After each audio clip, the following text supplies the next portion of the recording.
Hey everyone, in this video, I'm going to show you on how to quickly apply for overdraft on PNC Debit Card. So here we have four options, so you can opt through several convenient methods. So method number one is online banking.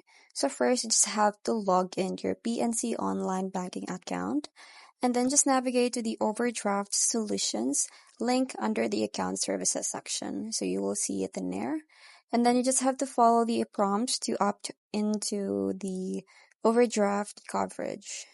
And then for method number two is PNC mobile application. So first you have to open the application and then just go to account and settings.